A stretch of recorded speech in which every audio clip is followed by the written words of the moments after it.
This is the Volvo Ocean Race, the story of a 45-year obsession. Sailing's iconic race around the world, the ultimate test of a team, and the place where elite sport meets human adventure.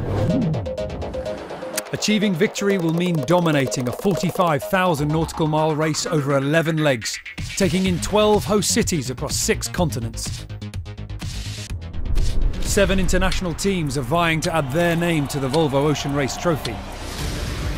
Leg 7 saw Mafre finish 5th, their worst result in the race so far. This, coupled with a second place by Dongfeng Race Team, saw the Spanish powerhouse drop off the top of the overall leaderboard. The Chinese team now owned the top spot by just 1 point. The arch rivals now locked head-to-head. Team Brunel's victory in the leg saw them catapulted from 6th to 3rd in the overall standings. A whole new power struggle had surfaced. With just 4 legs to the finish, the race was now wide open. We have a problem in the boat because the boat shut down. Tough situation for ourselves, having led for about the last week. All about speed, mate. It's going to be tight. You gonna make it or you gonna attack? I think I'm going to make it. Just going to have to keep the bow down and let it rip. We're not going to lace it.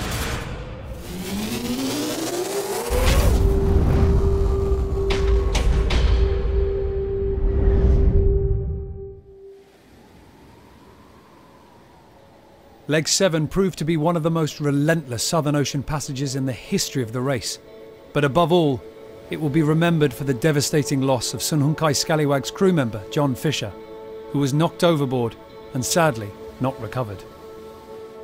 Once we got that news, unfortunately it was really hard for me personally, but for everybody on board to focus. You know, it was at the front of everybody's mind. You know, every time you clip in, you think about it. Every time the boat's careening down a wave, it's difficult. I mean, it's all anyone could think about. I could feel the tension that these guys must have felt at that moment, you know. It's a raw panic that you have to put open everything in your capability to solve the situation and find your crewmate back. To go and say to my guys, you know, the news is it was Fish that lost his life and they haven't found him and they stopped looking. People were quite reflective or kind of introverted for the day. They all needed their time and their space to deal with it. I had lots of correspondence on all the legs with Scallywag on email, so I knew I needed to send an email, but you don't really know what to say. So I just sent our team's condolences and sympathies. Woody came straight back. And he just said that, you know, he was his best mate, and to make that decision to stop looking is the hardest thing he's ever had to do. For all the skippers and crews, John Fisher would be at the forefront of their minds for the rest of the race.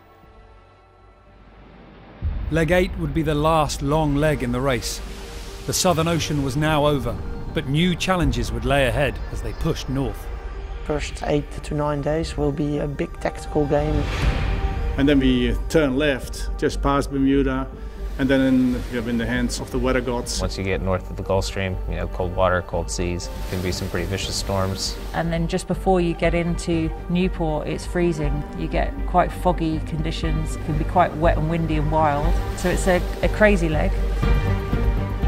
A lot of boats are going to be up there to win the leg, and for us from Mafre, we have to step up again and put all the strength to try to win this leg. There's still a lot to go for and to win and to earn. And I think every team will feel that tension and every team will fight to cope with it best. It's about managing the pressure we have.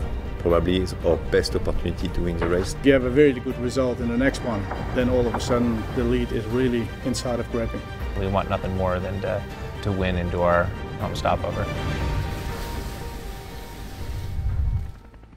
In the run-up to the start in Itajaí, it was a race against the clock for both Sun Hung Kai Scallywag and Vestas 11th Hour Racing, who both retired from the previous leg. Both teams having to have their boats delivered in time to repair and refit before the next start. Vestas 11th Hour Racing having a new mast fitted after losing theirs in the South Atlantic. It was no small feat to just get the boat here, you know, from the Falkland Islands on delivery with a jury rig, with the diesel tanks, with the charter flight, delivery crew, technicians. I mean, it's been an act of Congress, just to get us to a point where we can start this leg on time. From a sailing team standpoint, we're very excited, for that to be the case. We're hungry to get back on the water. Sun Hung Kai Scallywag had just 3 days to prepare their boat before the start of Leg 8, but the Volvo Ocean Race family came together to make sure it happened. For David Witt's team, it was far more than a physical presence that was admirable as the team aimed to be on the start line. It was the mental strength and fortitude that shone through in Scallywag's close-knit crew.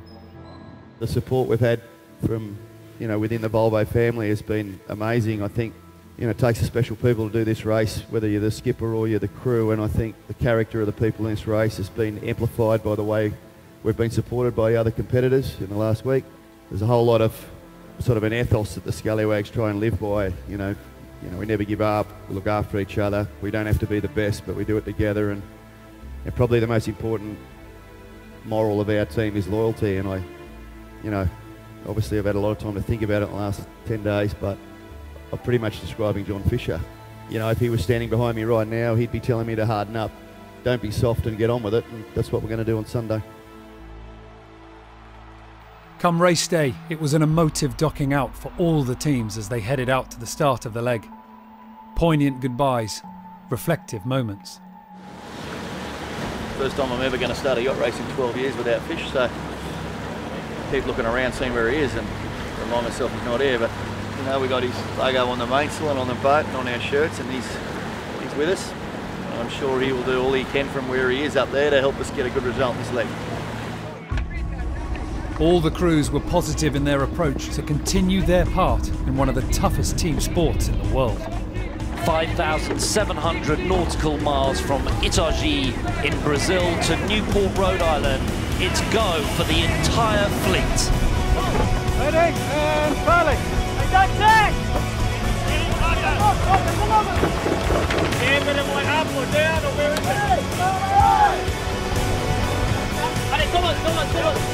Brunel coming in hot on starboard. Look how close it is.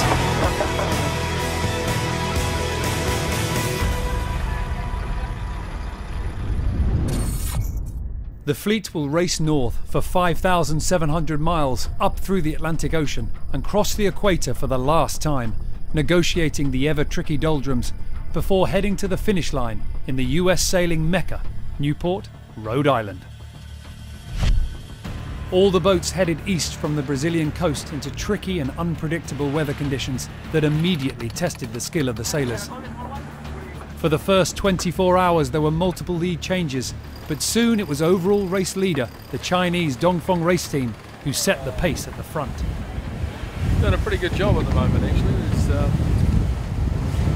Everyone else is back there, so I don't mind if it's upwind as long as everyone's behind us. We have Dongfeng just in our bow 1.5 miles away, and then we have the rest of the fleet 2 miles or more than 2 miles behind us, so we are quite happy. The speed of the boat is key in these kind of legs, because all the boats, we are close to each other and you want to gain meter by meter. We have to keep focused if we want to win this leg. As the fleet zigzagged their way northeast, this leg was already proving to be about marginal gains. But with an ever-changing breeze and cloud systems, it was proving to be a huge strategic challenge. Quite a lot of cloud activity, so obviously the clouds are sucking and blowing, so when you're on the edges of them, the wind's doing very different things, so it's really up and down. Kind of position yourself with the clouds to try and get the best out of them. Well, the difficulties of tonight are basically right on the crossover between two of our sails. One is the masthead 0 and then to the J1, which is more of your normal type of jib. The problem is we've been sailing in and out of the crossover all sort of afternoon and into this evening, and the problem with that is if you take the time to do the change from one sail to the other, you need to evaluate how much you're going to lose doing the change versus how much you're going to gain. As all the teams approached an oil field exclusion zone 100 miles off Rio de Janeiro's coastline, Turn the Tide on Plastic and Vestas 11th Hour Racing, who were the most easterly boats, edged into the lead.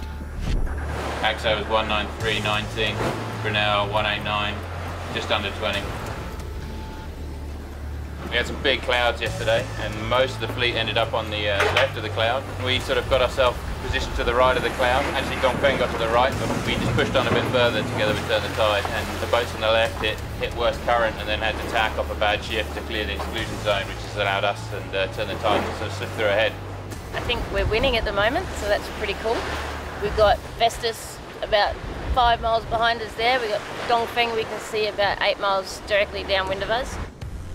Di Kafari and her team had proved in the last leg they had matured into a force to be reckoned with, beating Mafre, one of the race favourites. Of the 7 teams, Turn the Tide on Plastic has the least experienced offshore crew, and when Kafari was recruiting, she needed some key figures to support her. Liz Wardley was her first signing, and with extensive knowledge gained from 2 previous campaigns, Wardley has been instrumental in the way the team operate.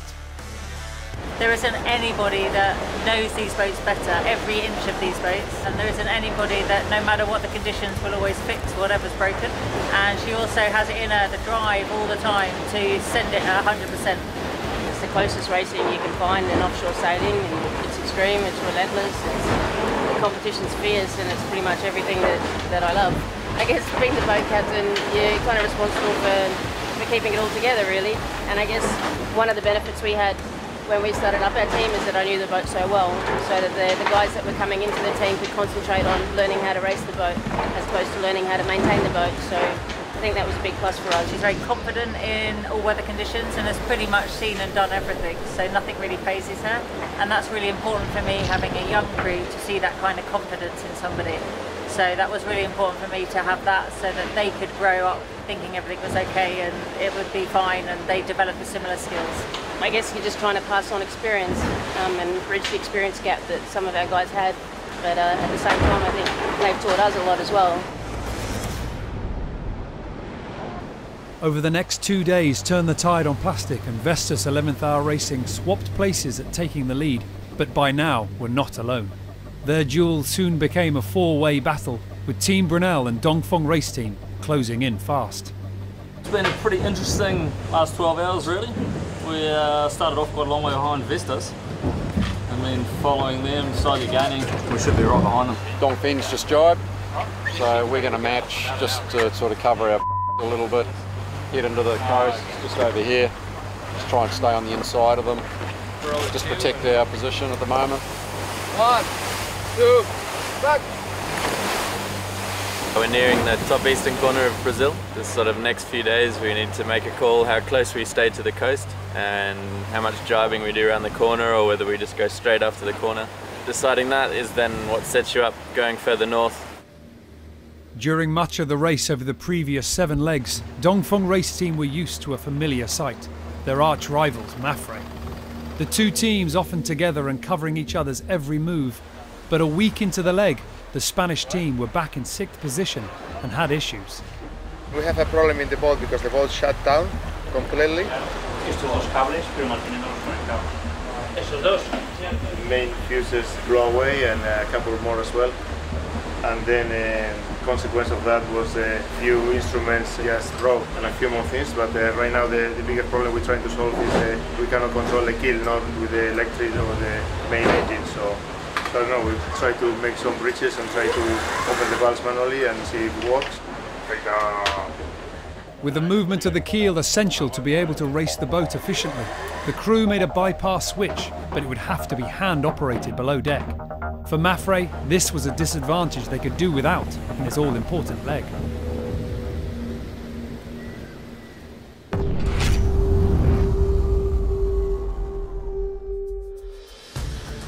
As the Volvo Ocean Race fleet crossed the equator into the northern hemisphere for the last time in the race, sea temperatures rose, and with it a natural hazard to the boats. Sargassum seaweed, and it was in abundance. For us it's a real problem because it gets stuck in all our foils. It gets stuck in the rudder and the keel, on the dagger boards when we're using them, and sometimes it gets such a big clump that you can't even steer the boat. We end up wiping out. It's a problem we're going to end up dealing with for another couple days. I guess the whole fleet's going to have to deal with it, so it's just part of racing in this part of the world. It was common knowledge amongst the competitors that the northeast trade winds would be critical for success. Team Brunel were first to take advantage of the new breeze and went into a commanding lead. got Dongfeng and Vestas and Turn the Tide close behind us, so we're trying to get every mile that we can ahead of them. Just trying to keep the boat going as fast as possible, so every 2 hours we put a new driver on. We're constantly monitoring the performance data, so if anybody's doing something incorrectly, we know to make a change the driver or the trim or the setup to kind of get the performance going at its optimum at all times. As Team Brunel made gains, Turn the Tide on Plastic dropped back into 4th spot. A bitter pill to swallow after a solid performance earlier in the leg. The first 4 boats are all within 35 miles of each other, so the pressure's on. We've just lost our podium spot and we're in 4th place again, so we're a bit frustrated, but we've got time and we are determined. By now, Sunhunkai Scallywag were more than 200 miles behind the leaders and last, but stoic in their attitude. As much as a realist I am, and I think it's going to be hard for us to really overtake someone, I think we'll get back in touch with the fleet. You can really never say never. The Scallywags were a tight-knit crew with a simple ethos. Antonio Fontes had joined as shore crew, but was quickly racing at sea, a dream for the Portuguese sailor. It's very nice to be part of this Scallywag group. It's kind of a different team. We are all kind of the same level, like trying to learn with each other along the way and making the most out of the experience and not trying to be better than anyone else on board, just beat the other boats, but not inside the boat. So yeah, I think it's a good environment that David Witt created. Professional sailing in Portugal is very small, and obviously I have been fighting to be here for a long time, but I hope this time around with me and the other 2 Portuguese on Turn the Tide on Plastic, I think we will inspire a future generation to have more professional sailors in Portugal and more offshore sailors as well. All the teams drag raced their way north. Positions didn't change for days, but as the pressure dropped, the fleet compressed. Team Brunel's first place advantage was being eaten away by the hour, and there was a surprise contender to the leading boats. Dongfeng Racing Team, bearing 40, range 11 miles. Mafre is us. Third. We are only 10 miles behind Brunel and 3 miles behind Dongfeng. This opens a little bit the game again for us, and anything can happen. 24 hours ago we were 5th, and suddenly we're here on the fight. Mafre had made an incredible comeback and passed both Vestas 11th Hour Racing and Turn the Tide on Plastic as they approached the finish line in Newport, Rhode Island. Their arch-rivals Dongfeng Race Team also showed their strength and were able to overhaul Team Brunel. Bit of a tough situation, I suppose, for ourselves, having led for about the last week, going into a big compression here, which we always kind of knew was going to happen at the end of the race. Everyone's super close, and it seems like the boats behind are just slowly gaining. We think we can win. Regarding what is ahead of us, we know it can be easy if the wind stay. It can be a big mess and a big change of the ranking if the wind drop and you have gust everywhere. It's in the night, fog, so we cannot see a lot. Team Brunel was not giving up easily. For more than an hour, in a shifty light breeze, the 2 boats traded first place for second, and with Mafre now in the mix, the battle was truly on for the top spot. The 3 boats were now just a couple of miles apart, and heading to the finish in a surreal slow-motion battle in the coastal fog. The last 2 hours have been very close, very light racing against Dongfeng and Mafre. We managed to get the better breeze and squeeze out ahead. Now we're close to the finish, I think. For the Chinese team, the tension was unbearable as Team Brunel slipped ahead as the lack of wind and an outgoing tide made progress impossible. Yeah. Which way is the finish? Somewhere over there? Or? And things only got worse for them. Their nemesis Mafre jumped to second place with just 2 miles to the finish. Looks like a smaller sailboat, right? Ready for the mast, guys? As Brunel closed in on the finish line, Mafre steadily but surely closed in on them. After nearly 5,700 miles, it was coming down to the line, with just meters separating the 2 boats. Tortuous for both the crews in the virtually windless end of their leg. All about speed for me. Yes. Just 1 mile further behind, another duel was playing out. Dongfeng Race Team, who had led into the approach to Newport, had dropped back further. unthinkable for the overall leaders of the race. We were first, and now we are fourth, behind Vestas. That is third, Mafre second, and Brunel first. But nothing is done. Nothing is done. At the last passing mark, the battle between Mafre and Team Brunel was finally coming to a conclusion. It's going to be tight. Keep accelerating. All about build from here. Yes. I'm coming forward up a bit now, okay? Any chance we got us to get him on starboard? You gonna make it or you gonna attack? I think I'm gonna make it. Mafre had made an astonishing comeback. 300 miles from Newport, they were fifth. Now they were inching their way in front of Bauer Becking's team in the last few hundred meters. Stand by, attacking here. Go! Just 1 minute separated them after 16 days of racing. The Spanish crew could hardly believe it themselves as they took the win.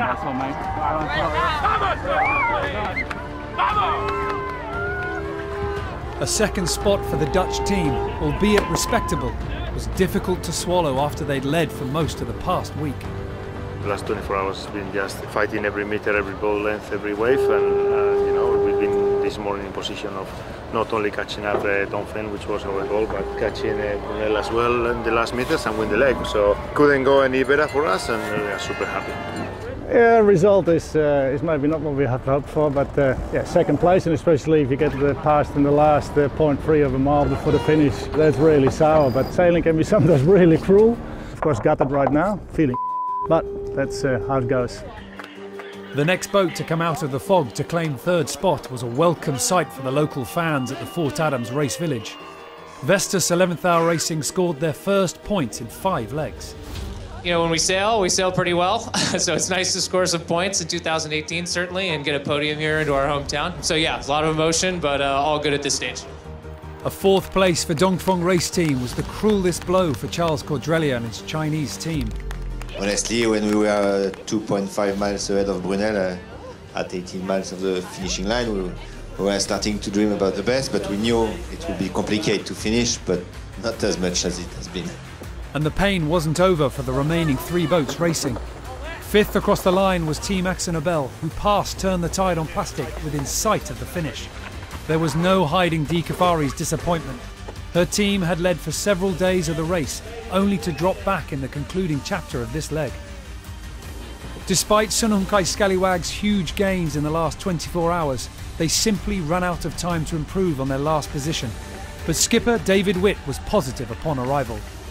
The last thing really that's important for us was the result. It was very important for us to get back in the race after the tragedy and all stay together. And you know, I think we probably sailed the best we have in the whole race and got the worst result, but we're glad to be back in the race. With a surprise leg victory by Mafre, the Spanish team have now regained the overall lead from Dongfeng race team and are 3 points clear. Team Brunel remains in 3rd spot. There was now time for all the crews to rest and recuperate in Newport, Rhode Island before leg 9. Next up, the fleet head back to Europe. A 3,300 nautical mile transatlantic sprint to Cardiff in Wales. It will be the last double points leg, which could be the defining moment to who wins this edition of the Volvo Ocean Race.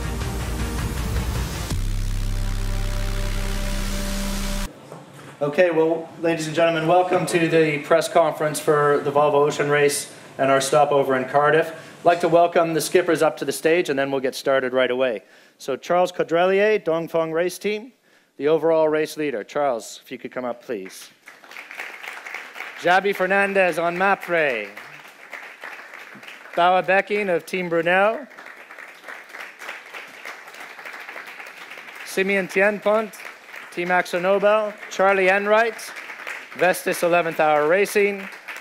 David Witt, SHK Scallywag. And a very excited Di Cafari, Turn the Tide on Plastic. Welcome. Thank you. Well, we're at the sharp end of the event now. The men and the women that you see here have led their teams all the way around the world now, more than 40,000 nautical miles through some of the most incredible and isolated waters in the world. And now, after 8 months of racing, the Volvo Ocean Race is back in European waters. Just 2 legs remain, and the leaderboard is incredibly tight. Charles, your Dongfeng race team, you've got a 1-point lead over Mapfre, the hottest boat in the fleet, a 1-2-1 scoreline on the last 3 legs. Bauer Becking's team Brunel, just a couple of points further back. It really couldn't be any closer. We've got 2 legs left. Every point counts. Charles, this is the second time you've taken the lead in the race, the overall race lead. What do you have to do to finish it off? What do you have to do to hold it? To keep it. No, but I think we don't have so much choice. We have to be ahead of Brunel and Mapfre on the next one, I think. And so we are going to focus on that. In terms of strategy, what changes when the leaderboard is so close and you're getting this close to the end?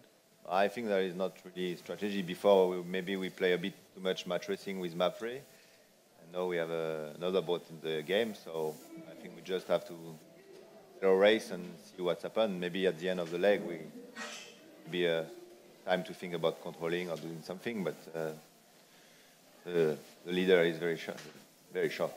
All right. Choice. Xabi, I think it's fair to say it's maybe been a difficult couple of months. You guys looked so strong in the first half of the race, maybe a little bit more than the first half. You haven't had the results you'd want from the team recently. What do you have to change? How do you turn it around? Well, I don't think... Is it working? Yeah. I don't think we have to change too many things. You know, we've done very good legs, and you know, obviously the last one wasn't that good for us. But you know, we're thinking changing not much. Of course, we have debrief and what we've done, but you know, it's different leg coming out, and I think it's better for us. And you know, we'll try to start strong and keep the whole leg pushing the whole way. Bauer, you were as far back as 5th, I think, on the leaderboard when you came into Auckland. You've come up to 3rd. You're the hottest boat in the fleet. Now that a race win is becoming realistic now, you're right in contention. Does the pressure come on? Does that change things? You've been sailing without too much pressure the last few legs. Pressure is on these guys. They are ahead of us, and we just have to beat them. Like what I said in Newport, that's the task. Beat the 2 red boats, and then we're getting closer, and we will see what's going to happen in the last leg. That will be a great finish if it's going to happen on the last leg. Maybe even in the last import, who knows? All right, Simeon, this next leg up to Gothenburg, can you give us a little bit of a preview of this leg? What can we expect as we leave Cardiff on Sunday? Yeah, I mean, different circumstances. It's upcoming leg. It's not too long, of course, but I think it's going to be light out of here. And then it's funny. It's quite exceptional that we have a high pressure sitting so long in this part of the world. I think the same ridge where we went into when we came here for the finish, that's sort of moving towards us. So we'll have a bit of light wind to cross that, and after that, up north on the Atlantic, and then around the top of the UK and into Norway, to Sweden, Gothenburg. Perfect. Charlie and Dee, this is a question for both of you. Both of you have teams that carry a very strong environmental message through some of your partnerships. What have you seen along the way on this race? What have you learned along the way on this race that sort of concerns you, and also hopefully you find some hope in as well? Charlie, we'll start with you on that, and then Dee, if you could answer the same thing. Yeah. Don't know if this thing's on, but you know, when we began this race, we were sailing for more than just the trophy. You know, we were sailing to be the most sustainable team in the race and spread our message of sustainability to as many people as we could. Don't know what's going on here, but sound guys. You know, we saw certainly a lot of things over the course of the race that were a bit disheartening. You know, when it comes to marine plastic and marine debris, but we've also learned through the ocean movement, through a lot of the other things that we've been through, that you know there is hope and that we can make a difference, and we feel like you know the way we spread the message is only helpful. All right. Thank you. And Dee, similar question there in terms of what you've seen that concerns you, frankly, as you've sailed around, and in contrast, what gives you hope? Well, I think to echo what Charlie's saying and what everyone's seeing, what's highlighted the issue for us on Turn the Tide on Plastic is the data that we've managed to collect with the microplastics, the harsh reality that even when we can't see it, it's still there. And it is an issue, and it's only coming from us. So the fact that we're able to amplify the message to reach so many people through a sporting event is fantastic, because as we all know, we all just need to make a small change to have a big impact. And I think that is happening. We're leaving a legacy in the 12 host cities that we're going to. and it's something to be pretty proud of alongside the sporting event. The two things have run parallel, and it's a genuine concern for us, given that the ocean's our playground and our office. Thank you, Dee. David, earlier in this race, your team had successful legs coming in and out of Hong Kong and China. It seems like it's a little long ways away now. But as you look into these last two legs, what would it mean for your team? You've got a lot of supporters. If you could replicate that success, maybe get on the podium in one of these last two legs. Yeah, well, that's the goal. We want to do a good job. We've had two pretty poor performances since the disaster, so I think for us going forward, it's pretty important we get a decent result in one way or form for the rest of the race. But, you know, more importantly, I can't get a bet on. Do you know where I can get a bet on? I've been running around all Cardiff trying to work out how I get 10,000 quid on Bowie to win the race. No one wants to take the bet. So in Australia, we love to have a punt. Yeah. The biggest yacht race in Australia is the Sydney to Hobart yacht race. We all have a punt on it. So I just thought maybe if someone in the room, or more importantly, maybe one of the guys in the red shirts want to take my bet for 10,000 quid at Brunel or win. If I'd spent 20 million euro of my sponsors' money, I'd want to be pretty confident I could put my own $1,000 up, wouldn't I? Anyone want to take the bet? Anyone want to back against Bowie? Charlie, you get plenty of money. No? Maybe they're concerned they've got to meet you twice on the start line still, David. Can't get a bet in Europe, eh? What's going on? All right, we have some questions that we have coming in from social media, but I'd like to put things out to the floor yet for any of the media out here. So please raise your hand, tell us where you're coming from. I think we'll have a microphone for you as well, and we'll put those questions out. Any questions for the guys here? That was easy. That was easy. All right, you're not off the hook yet, though. We did have some come in from social media, we have some great questions here. The biggest challenge on the route to Gothenburg. This comes in from Carolina Linden. What's the biggest challenge on the route to Gothenburg? Simeon, you already told us about this a little bit. Xabi, what do you think is, when you look ahead to this leg, is the toughest part of it? Well, it's going to be plenty of tough places, I'm sure, but you know, the start is looking already tricky, and going south of Ireland is going to be tricky already. So, you know, let's see how we are all in Fastnet and how we start heading north. All right. Charlie, any thoughts on this leg in terms of the briefing you've had from Anderson and looking ahead into the forecast? Yeah, I think you know, getting out of the Bristol Channel could certainly be really tricky. A lot of tide and not a ton of wind, at least to start with. And then, you know, Simeon referenced the high pressure ridge, which is sitting just to the west of Ireland. I mean, it seems like the speed at which that's moving east changes run to run. So, you know, it could be a little bit easier as we go offshore and makes the tactics kind of simple, or it could be quicker and we could be going up the coast. So watching how that plays out is going to be pretty critical as well. All right, thank you. Sonia O'Keefe wrote in and asked us, how has the Volvo Ocean Race changed each of you? Would you do the race again? Bawa, somebody who's done this 8 times. How has the race impacted you over the years as you've done it? And do you find that you do come out of it a different man at the end of each edition? Well, I think first of all, I'm I think 34 years older than the first time I did it. And of course, it has a huge impact on you. It's first of all, you see the involvement of sailing. And I think just as well how the event has grown as an event as such. It's a world-class event right now. And it just has a huge impact on sailing in general. Now I speak especially regarding the Netherlands. But as well, I think the big change has been this time that we had 2 female sailors on board. That's a great opportunity for them. That's another, I think, a major one what there is. And then I think just in general, just the whole level has been going up and up year by year. Even compared to last time, the level has still gone up. So I think that's credit to all the teams and the skippers who selected their boys and girls. So it has been, it's still fun. And that's, I think that's the main part why you're doing it. If there's no fun anymore, there's no place for you in the Volvo Ocean Race. All right, thank you for that. Another question that's come in is from Vincent Anfi. He's talking about a new class of boat for the race. And he's saying, would you rather see a Volvo 70 2.0, in other words, a boat that's maybe one design, fairly robust, but a little bit bigger, a little bit more modern than what we've had, or a new class with the Amoca-like foiling systems and things like that for the future editions? Dee, what would be your choice if you were selecting the boat for the next Volvo Ocean race? I think it's an interesting discussion that's obviously going on behind the scenes all the time. As an IMOCA sailor, you know, they're a buzz to sail. But the fleet racing that we've had, the intensity of the racing we've had, has been like no other fleet out there at the moment. The fact that you can do 5,000 miles and finish within 25 minutes of each other as a whole fleet is impressive.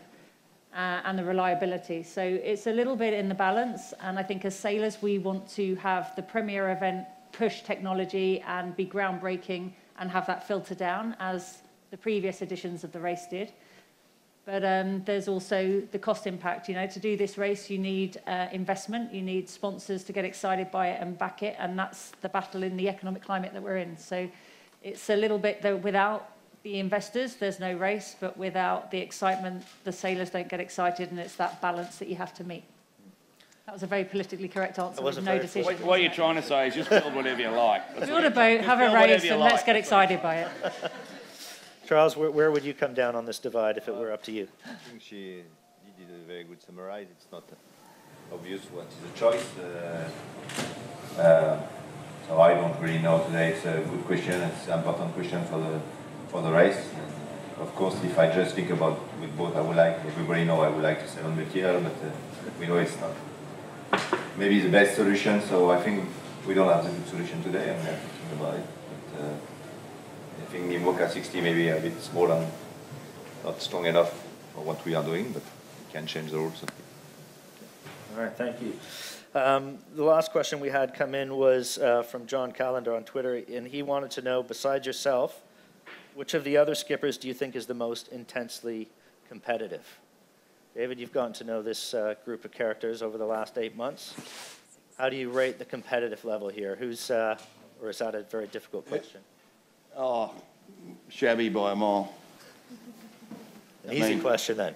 I go to the pub, he goes and rides his bike. Xavi's most competitive. Simeon, where do you come in on this? It's hard to say. There's so many aspects, you know. It's not only competitive on the water, but that's the, I think, the good fun and the fun of sailing is to competitiveness that's already there when you start these campaigns 2.5 years back, and to bring all the pieces of the puzzles together. And I mean, for me, got a lot of respect for my neighbor here, you know, who's done that battle twice as well, putting a campaign from the ground up. And I think yeah, that shows real competitiveness from the beginning instead of just stepping on the boat. All right, thank you. Bauer, you referenced earlier the woman on board in this race, and our producer back in Alicante, Digby Fox, wanted me to ask a couple of questions around that. So there is a rule, a crew rule in this race that gives incentive to having at least 2 female crew members on board each boat. And at the time when it was announced, it certainly generated a lot of comment. It's 8 months later. You guys have done a full lap of the planet now. So in practice, how has it gone? And maybe we'll start with you, Charles. What's it been like having 2 female crew members on board the boat? Well, it's good. I think we have 2 nice girls on board. I prefer to spend time with women than with men, so I'm happy instead of passing 9 months with only men. But about sailing, what is good is I think it's positive because I think sometimes when we are only between men, we are a bit rude, and to have girl on board, we are more soft. And it's good. So I spoke to one of your crew members, Carolyn Barao, about this a couple of days ago, and she spoke about the opportunity to learn and be with the most experienced men sailors in the sports. But what have you guys learned from them? You have Caroline, you have Justine Metro, and Marie Roux. What do you guys learn from? I think Caroline has been a fantastic example for us because she knew she was there because of the rules, but she didn't want to be there only because of the rules. So every training, every time we go sailing, every time she was 100%, and we are only 3 on board to have done all the leg, and she never gave up. And when you watch her, it's a good example. Simeon, you have an Olympic gold medalist on board your boat. Tell us a little bit about that. Yeah, now we have an Olympic gold medalist, and not to forget also a very young, talented girl as well, the youngest in the race. And I I mean, at the end of the day, it's still as when I started. You know, we're all sailors, but of course there are differences, and especially, I guess, in communication and how you make that work on the boat. I mean, everyone has his own skills. I mean, and it's all about, you know, for a skipper to put the people in the right place, in the position they're strong at. It doesn't make a difference in an organization or on a boat of a racing yacht if it's a man, a woman, or if it's a Russian or a Dutchman. So if everyone is happy and can do his skill the best, you know, you really perform well. And I think we've been working with Martine and Emily from the beginning, and they've done an incredible job. And I think looking back now, it's especially the communication that's the strong point. I think if you have a group of men, you have a certain way of communicating with each other, and it just might be sometimes a bit primitive. And certainly now you get more discussion in, and there's more openness, and that raises the level of the competitiveness between each other, but also on board. So I think it's a huge success, and I think it's been a huge opportunity for offshore sailing to bring more talent into the sport, right? Thank you. If we look forward, what has to happen in the future at the top events in our sport, the Vendée Globe, the Volvo Ocean Race, the America's Cup, the Olympics, so that this isn't the story anymore? I think it's all about the pathway. So we've had a huge step forward with the Volvo Ocean Race. We've got girls in every team. So a female will be part of the winning team of the Volvo Ocean Race this edition. But it's beyond this. When the circus leaves town, all the guys have got gigs lined up and sailing lined up, and the girls are still trying to find that opportunity, find that ride. Because if we spend 4 years where they're not given the opportunity to drive or to trim or to gain experience, we're in exactly the same place in 12 years' time, in 4 years' time. And, you know, these guys are politically correct, said nice things, and they've ticked the girl box. But, you know, have all the girls actively sailed the boat at the same level? Have they been treated the same? Are they financially treated the same? You know, I don't know, because I can't speak for any other team. But the truth is, in 4 years' time, if this happens organically and girls are automatically in the crew, then we've moved forwards. And I think we're still a really long way from that, if we were honest. All right. Thank you. Do we have any further questions from the floor? Yeah, Andy. Charles Cordrelier, you've made 3 changes to your crew this weekend. This is more than you've made in any of the previous legs. Why have you done that? Well, it was on the plane, so we always have rotation with a Chinese guy, and Black was injured last time, so we didn't change last time, but we changed this time. We have also Justine replacing Marie. So Justine was part of the team on the leg going to Hong Kong, and she did a fantastic job. And she was our backup, and Marie wanted a small break, so we take Justine, and it's good. We trust her 100%. And the last one is Fabien. Fabien has done the leg in Melbourne. Going to Melbourne, he did a fantastic job. One of our best drivers. He's in charge of the performance, and we thought he could be good. And Jeremy was not available with his boat. So it was on the plane since the start, so it's not a big change for us. Will he be helping with some navigation? Is that a reason you brought him on? Yes, also Fabien is a Figaro specialist, so he's very good on this kind of leg. And yeah, I know his input will be very important, and I'm very happy he's on board with us. Thank you. And just to Xavi, some people around the dock have been saying that some of your crew look a little tired. You haven't done any rotation at all. Do you think there's any chance that some of the recent results, less good, have been because you haven't done any rotation of your crew? Come on. You won him to Newport. He's not that bad. Well, come on. I was trying to remember we won in Newport, yes, but and the last one I honestly don't think was anyone's tiredness, which, you know, we obviously didn't jive in the right place. So I don't know. Of course, we started being tired, but I think I go around them and I tell you, no one wants to step off, and I know everyone is very highly motivated for this leg. And just a quick one to Bauer. Do you ever look back on the finish in Newport and with angst, those 2 points would put you within a point of the win right now in an amazing comeback? Every morning. I think I can look at all the results. We just know that's yacht racing, and You can get really upset by it, but that's just how it goes. I can't change the past, and that's how we just approach everything. You just have to keep your heads cool, and the guy who's winning comes first over the line is the winner. So that's simple as that.